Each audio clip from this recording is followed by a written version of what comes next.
Hello everyone, my name is Ramasri Rai. Welcome at MMC. तो guys आज के इस लेक्चर में मैं डिस्कस करूंगा ढेर सारे इंपॉर्टेंट इडियम्स। तो आज का जो हमारा लेक्चर है वो लेक्चर नंबर 15 है, ठीक है। तो आज का जो हमारा पहला इडियम है वो है कट बोथ वेज। इसका मतलब आप समझ सकते हैं, कट बोथ वेज का मतलब ही होता है कि इधर भी सपोर्ट करना और उधर भी सपोर्ट करना। आप देख सकते हैं, है ना, to serve both sides of an argument. कोई व्यक्ति अगर आर्ग्यूमेंट कर रहा है या आप भी आर्ग्यूमेंट कर रहे हैं तो आप फेवर भी ले रहे हैं और अगेंस्ट में भी जा रहे हैं।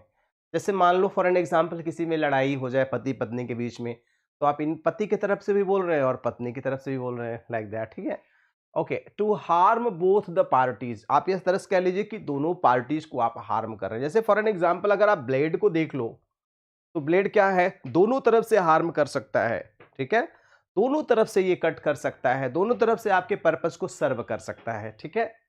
चलिए next for that, climb on the band wagon.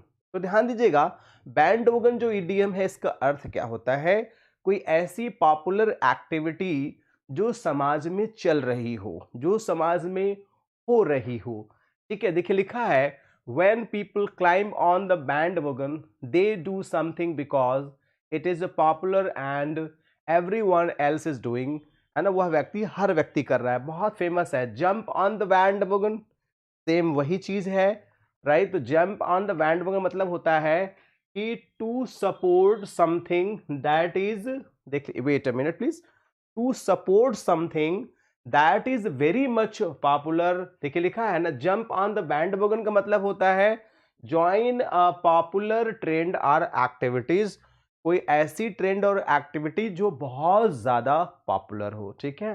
देख सकते हैं, so many people are trying to quit smoking that I might as well jump on the bandwagon and quit as well. मतलब बहुत सारे लोगों ने स्मोकिंग करना छोड़ दिया, मतलब एक फैशन में आ गया, ठीक है, तो मैंने भी छोड़ दिया।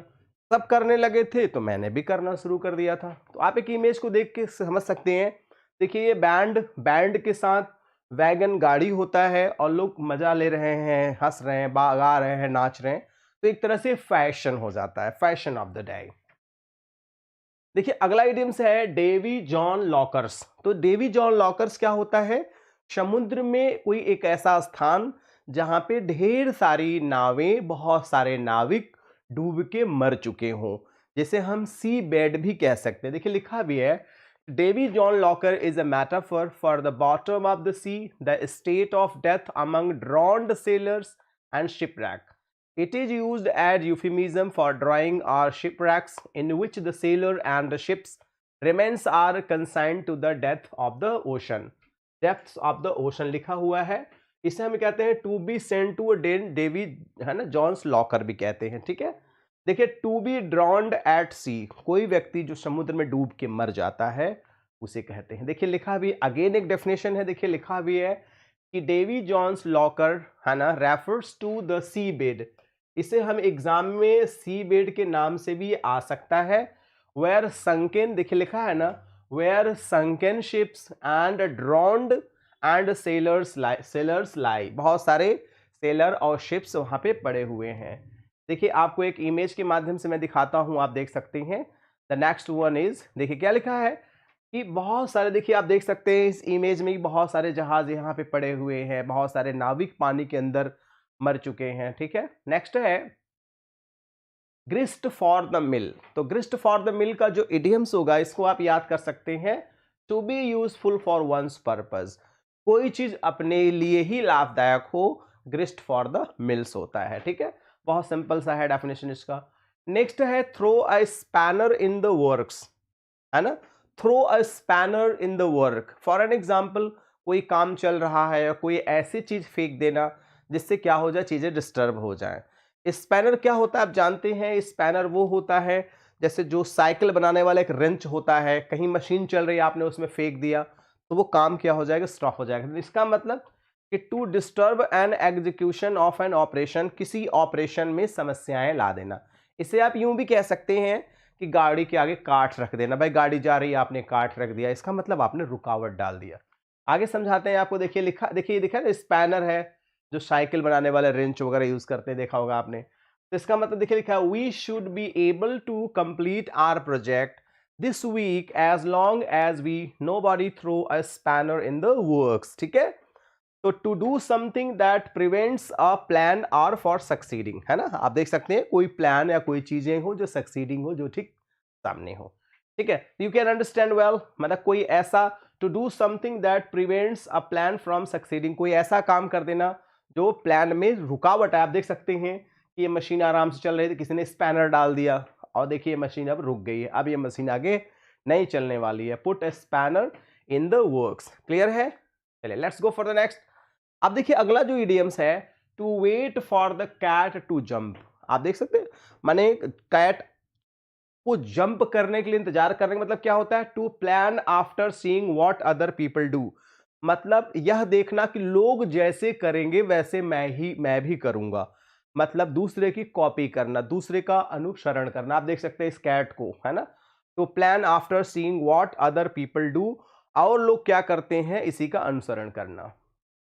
नेक्स्ट है रॉग्यू गैलरीज। रॉग्यू मीन्स होता है चोर, बदमाश, उचक्के। जो बड़े नामी गिरामी चोर होते हैं उनकी एक लिस्ट होना, उनकी एक फोटोज की गैलरी लगना, तो उसे कहते हैं rogues gallery. The photographs of known criminals, ये सारे फोटोग्राफ्स हैं बहुत ही फेमस क्रिमिनल्स के। इसका प्रयोग किया जाता है जिससे आसानी से चोर पकड़े जाए। देखिए लिखा है the rogue gallery was a police collection of photographs or picture of criminals and suspects kept for identification purpose, important because it caught criminal and है ना curbed न्यूयॉर्क क्राइम्स, जिससे कि क्राइम कम हो जाए। कोई बहुत बड़ा शातिर अपराध का फोटो लगा दिया जाए, सारे लोग पहचान जाएंगे और उससे सतर्क हो जाएंगे और पकड़ा भी जाएगा, पनिशमेंट मिलेगा और सही हो जाएगा। नहीं सही होगा तो अपना झेलेगा। ठीक है, नेक्स्ट वन है have one's cake and eat it to.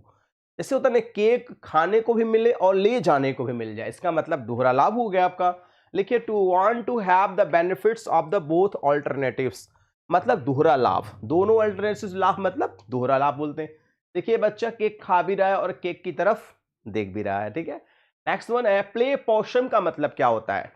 Play पॉशम का मतलब होता है जैसे कुछ जानवर मरने का बहाना कर देते हैं जिससे लोग शिकार उसके पास आ जाओ, शिकार को झपट करके वो खा लेते, इसी को बोलते हैं प्ले पॉशम। पॉशम मतलब होता है to pretend to be inactive, sleep or dead, मतलब इनएक्टिव अपने आप को दिखाना, मरा हुआ दर्शाना, जिससे लोग समझ जाए मर गया है और उसका वो लाभ उठा ले। देख सकते हैं, है ना, ये जो पपी है ये अपने को मरा हुआ साबित कर दिया। देखिए लिखिए pretend to be dead, a trick used by possums to defend themself from predators.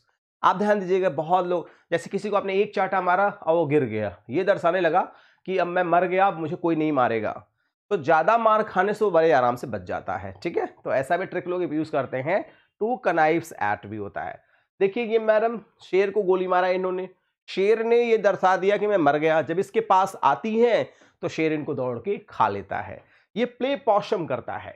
ठीक है, नेक्स्ट है ब्लीड व्हाइट। अब ये ब्लीड व्हाइट क्या होता है? ब्लीड वाइट का मतलब होता है किसी व्यक्ति का को ब्लैकमेल करके उसके पूरे पैसे ऐंठ लेना, तो ब्लीड वाइट। देखिए लिखा है ना ब्लीड वाइट। ब्लीड वाइट क्या होता है? To take all of the money that another person has often through blackmail, किसी दूसरे व्यक्ति के पर्स से, जेब से पैसा निकाल लेना ब्लैकमेल करके। जैसे कभी कभी क्या होता है किसी को कोई इलीगल रिलेशंस के बारे में पता चल जाता है तो बंदा कहता है कि आप इतना पैसा दो, फोटोग्राफ्स मिल जाता है, मैं वायरल कर दूंगा, इतना पैसा दो नहीं तो फिर मैं, है ना, आपको क्या बोलते हैं सारी चीज़ें वायरल कर दूंगा। तो व्यक्ति अपनी मान सम्मान बचाने के लिए क्या करता है, उसे पैसे देता है। देख सकते हैं ये lady to extort money, take someone's last penny, or to take out money forcibly. देख सकते हैं इस लेडी के पूरे पैसे ले लिए गए हैं फोर्सिबली, ब्लैकमेल करके। नेक्स्ट है bee in one's bonnet. Bee means क्या होता है? मधुमक्खी। अगर बोनट मतलब होता है हेड के सामने का जो भाग होता है उसे बोनट कहते हैं, राइट। तो बी माने मधुमक्खी होता है। आप बताओ कि अगर आपके हेड के ऊपर मधुमक्खी बैठी हो तो आप शांत बैठ सकते हैं? नहीं, कुछ ना कुछ सोचते रहेंगे, आप बिना सोचे नहीं रह सकते हैं, राइट। तो देखिए और देखिए लिखा भी है if you have a bee in your bonnet about something you are obsessed with it and can't stop thinking about it। अगर आपके ऊपर मधुमक्खी बैठ गई तो आप बिना उसके बारे में सोचे नहीं रह सकते, आपको टेंशन हो जाएगा। ठीक है, आप देख सकते हैं इस लेडी के ऊपर क्या है, मधुमक्खी बैठी है।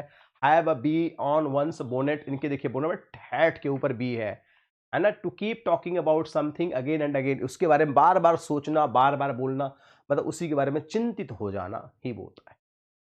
Scrap up an acquaintance with, है ना, मतलब किसी से परिचय बढ़ाना भविष्य के लाभ के पर्पज से, जबकि मेरा कोई उससे रिलेशन नहीं है, लेकिन वो पैसे वाला है, वो पावरफुल है, राइट, उसके बहुत सारे अप्रोचेज हैं, वो हमारे लिए फ्यूचर में लाभदायक है, इसलिए वो ऐसा करता है। Old fashion to attempt to meet or befriend someone specially because they may prove useful to one's needs, किसी व्यक्ति से परिचय बढ़ाना कि आपके लिए भविष्य में वो लाभदायक हो सकता है। देखिए ये मैडम ऐसे मिल रही दोनों लोग से जैसे बहुत खास हैं, लेकिन नहीं, ये परिचय बढ़ा रही केवल और केवल अपने फायदे। लिखा है try to know somebody without proper introduction, किसी को बिना प्रॉपर इंट्रोडक्शन का ही जानने की कोशिश करना। Put two and two together, दो और दो मिला देना, इसका मतलब आप समझ सकते हैं, ये बहुत इंपॉर्टेंट एडिम्स है। इसका मतलब होता है to conclude keeping in a view that merits and demerits, किसी चीज को कंक्लूड करना उसके मेरिट और डिमेरिट्स के आधार पर, मतलब किसी चीज के गुण और दोष के आधार पर मूल्यांकन करना। क्लियर है? This is very simple idioms. Next है वेदर द स्टॉर्म। अब वेदर द स्टॉर्म का मतलब होता है पास द क्राइसिस, और बिना किसी नुकसान का। जैसे आपके लाइफ में कोई बहुत बड़ा आफत आ गया और आपको विशेष कोई नुकसान नहीं हुआ, और आप उस समस्याओं को बड़े आसानी से क्रॉस करके अपनी लाइफ को आगे बढ़ा। देखिए जेंटलमैन बहुत बड़े तूफान को आगे बढ़ते चले जाते हैं, कोई नुकसान नहीं हुआ। देखिए लिखा है to deal a difficult situation without being harm damage too much. ठीक है, मैंने किसी समस्याओं को पास कर देना, झेल लेना बिना किसी बड़े नुकसान के। बहुत अच्छा आइडियम्स है। Set store by, set store by का मतलब होता है किसी की मदद करना, किसी के लिए हेल्पफुल होना, किसी के लिए यूजफुल होना। भाई अगर आपके घर के बगल में कोई जनरल स्टोर खोल दे, जाहिर सी बात आपकी मदद तो होगी होगी। ठीक है, to have faith, confidence or belief in someone or something to care about, है ना, appreciation or respect someone or something. ठीक है, तो ये होता है वैल्यू हाई। राउंड रॉबिन क्या होता है? राउंड रॉबिन जो होता है, जो पहले यूज होता था, वो complaint signed by many people in a circle, बहुत सारे लोग जो सर्किल में खड़े होने के बाद उनके कंप्लेन को इकट्ठा करना हुआ करता था। बाद में ये क्या हुआ, टूर्नामेंट के सेंस में यूज होने लगा। Round robin is a sequence R series that involves the participation of everyone in a group. The team round robin is currently most often used to refer to a tournament। मैंने कहा आपसे कि tournament में भी ये term use होने लगा था। ठीक है, नेक्स्ट है cut to the quick. Cut to the quick मतलब क्या होता है? To hurt my feeling or to offend badly. इसका मतलब होता है very hurt she was cut to the quick by the insult, मतलब किसी को हर्ट करना, किसी को कष्ट देना। टू, है ना, to sorry cut to the quick, इसका मतलब क्या होता है? किसी को हर्ट कर देना। ठीक है, नेक्स्ट है the game is not worth the candle. इसका मतलब the game is not worth the candle का मतलब कि जो मैंने परिश्रम किया, मेरे मेहनत के मुताबिक रिजल्ट का ना मिलना। देखिए लिखा भी है the object is not worth the labour effort or pains required to obtain it. ठीक है, the result will not pay for the trouble, मतलब बहुत ज्यादा मेहनत करने के बाद भी रिजल्ट सही ना होना ही होता है। The game is not worth the candle, it means कि मेहनत के हिसाब से रिजल्ट ना मिलना। To roll out the red carpet, आप जानते हैं जब कोई बहुत बड़ा व्यक्ति आता है तो हम लोग लाल कारपेट बिछाते हैं ना, राइट? क्यों बिछाते हैं? It's symbol of honour, dignity. ठीक है, तो आप देख सकते हैं लिखा भी है कि to give someone extra special treatment. आप देखिए ना, roll out the red carpet बिछाया गया है। ठीक है, Japan rolled out red carpet. भाई जापान ने रेड कारपेट बिछाया किसके लिए? For the Russian president when he visited last year, जब लास्ट ईयर विजिट किए, है ना, रसिया के प्रेसिडेंट जापान में, तो उन्होंने बहुत बहुत भव्यता से स्वागत किया। नेक्स्ट है स्वीप अंडर द कारपेट। अब भाई कारपेट नीचे मतलब स्वीप करना, साफ करना, इसका मतलब कुछ छुपाना चाहते हैं आप देखिए कभी कभी शादी वगैरह में लोग कारपेट हर जगह बिछवा देते हैं जिससे नीचे कुछ भी दिखने न पाए। कई बार फर्श टूट जाता है तो लोग कारपेट बिछाते हैं जिससे कुछ दिखने न पाए, होता ही नहीं होता है। तो दिस इज देयर। तो आप देख सकते हैं इसका मतलब ट्राई टू इग्नोर और हाइड प्रॉब्लम, मतलब किसी चीज को इग्नोर करना या किसी समस्या को छुपाना। To have a deal with these customer service. Okay, अब लेम डक सेशन क्या होता है? लेम डक सेशन के बाद जैसे कोई प्रेसिडेंट या प्रधानमंत्री जब उसका कार्यकाल खत्म होता है तो जितने भी अमेंडमेंट्स होते हैं, जितने भी प्रस्ताव होते हैं, उनको पास करना होता है। देखिए लिखा भी है lame duck session idiom a session of council etc whose period of office is nearing an end, जिसकी पीरियड ऑफ ऑफिस खत्म हो। देखिए must pass bill in the lame duck session, ये जितने भी बिल हैं लेम डक सेशन में पास हो जाना चाहिए। एक बिल और है, मतलब जितने भी तरह के बिल हैं वो सारे के सारे तरह के बिल लेम डक सेशन में हर हाल में पास हो जाना चाहिए। देखिए लेम डक सेशन देख सकते हैं, ढेर सारे बिल हैं जो कि गवर्नमेंट को पास करना होता है उनके कार्यकाल के दौरान ही, ठीक है। नहीं तो फिर अगला वाला आए, पास करे ना करे तो प्रॉब्लम हो सकती है। अब देखिए पॉप द क्वेश्चन का मतलब क्या होता है? किसी से शादी का प्रस्ताव करना, है ना, शादी के लिए रिक्वेस्ट करना। Pop the question means to ask someone to marry you, किसी व्यक्ति से रिक्वेस्ट करना कि मैं आपसे विवाह करना चाहता हूं, शादी करना चाहता हूं। आप देख सकते हैं इस इमेज में कि भाई साहब रिक्वेस्ट कर रहे हैं will you marry me, है ना। if you pop the question you ask someone to marry, ठीक है। नेक्स्ट पास द बक का मतलब क्या होता है? अपनी रिस्पॉन्सिबिलिटी दूसरे को, है ना, हाथ में दे देना, दूसरे के सर पे मढ़ देना। लिखा है to give someone else the responsibility और blame because you don't want to deal with, मतलब कोई अपनी जिम्मेदारी आप खुद न करके दूसरे को देना चाहते। देखिए Jane's not a great manager, Jane's बहुत अच्छा मैनेजर नहीं है। She is always passing the buck to her staff, हमेशा वो अपनी जिम्मेदारी दूसरे को दे देती हैं। तो be responsible don't pass the buck, आप जिम्मेदार बनिए, अपनी जिम्मेदारी दूसरे को मत दीजिए। देखिए लिखा है ना to shift responsibility to other, देखिए यही है बक। बक अपनी रिस्पॉन्सिबिलिटी को इनको दे देना, समझ गए आप। बहुत सारे एम्प्लॉयज देखिए अपनी जिम्मेदारी इनको दे रहे हैं, ना कि स्वयं उसको कर रहे हैं। मतलब अपनी जिम्मेदारी यार खुद से निभाओ, दूसरा कोई आपकी जिम्मेदारी क्यों निभाए। मैड एज मार्च हेयर, मार्च हेयर, है ना, मैड एज मार्च हेयर, जो हेयर होता है, खरगोश होता है मार्च का, आपस में इतना भयंकर लड़ते हैं तो उसे क्या कहते हैं? मैड एज हैटर या मार्च हेयर। इसका मतलब होता है एक्सट्रीमली पागल, एक्सट्रीमली सिली। आप देख सकते हैं इमेज में, देखिए कितना बुरी तरह दोनों आपस में लड़ रहे हैं। फिर एक इमेज मैं आपको और दिखाता हूं कि mad as March hare, extremely silly, extremely foolish. आप देख सकते हैं दोनों मैड एज मार्च हेयर मतलब extremely foolish, as mad as it could be, बहुत ज्यादा पागल हो जाना। देखते हैं कितना भयंकर लड़ रहे हैं लोग, है ना। फैंटास्टिक इमेज इट इज, क्योंकि इमेज से चीजें बहुत ज्यादा समझ में आती है। देखिए नेक्स्ट है hit the nail on the heat, इसका मतलब सही जगह पे अटैक करना। जैसे 4 क्वेश्चन है तो सही क्वेश्चन पे को टच करना, 4 ऑप्शन है तो ये सही क्वेश्चन, सही आंसर को हिट करना। तो to touch exact point in the question, मतलब एग्जैक्ट पॉइंट को टच करना होता है, इसे hit on the nail. To do or say exactly the right thing, एकदम सही का सही बोलना और सही का सही एकदम कहना। देख सकते हैं नेल, देख रहे हैं हेडी पे मार रहे हैं एकदम से, यहां भी देख लीजिए नेल है। This means to describe exactly what is, है ना, causing a situation or problem. You found the problem, John. You hit the nail on the head. मतलब अगर आपने समस्या का सोल्यूशन पा लिया, इसका मतलब you hit on the nail, है ना, you hit the nail on the head, ठीक है। नेक्स्ट है like weather of duck's back, like water of the duck's back। ध्यान दीजिएगा, जो डक होता है, बत्तख होता है, वो पानी से पीछे भी आ जाएगा तो पानी में हलचल नहीं आएगी, पानी पर कोई प्रभाव नहीं पड़ेगा, कोई डिस्टर्ब नहीं होगा। विदाउट एनी इफेक्ट, माने बिना किसी को नुकसान पहुंचाए अपने कार्य को करना होता है। Like water of duck back, use to describe insult, criticism, remark that has no effect on someone, be unemotional, be undemonstrative. कहने का मतलब कि दूसरे के क्रिटिसिज्म का आपके ऊपर कोई प्रभाव ही न पड़ना। क्लियर है एकदम। So guys, this is all about important 30 idioms I discussed. So guys, if you really enjoyed, कुछ अच्छा लगा, कुछ लाइक किया आपने तो प्लीज लाइक द वीडियो, नहीं अच्छा लगा तो you can dislike. So guys, if you are new, please subscribe the channel and don't forget to press the bell icon. So it's my humble request, please and please share this link to your friends, near dear and sweetheart one. And finally, one more humble request is that So please guys, please send your valuable comment, and according to your comment I'll be working. So guys, thanks for watching this video.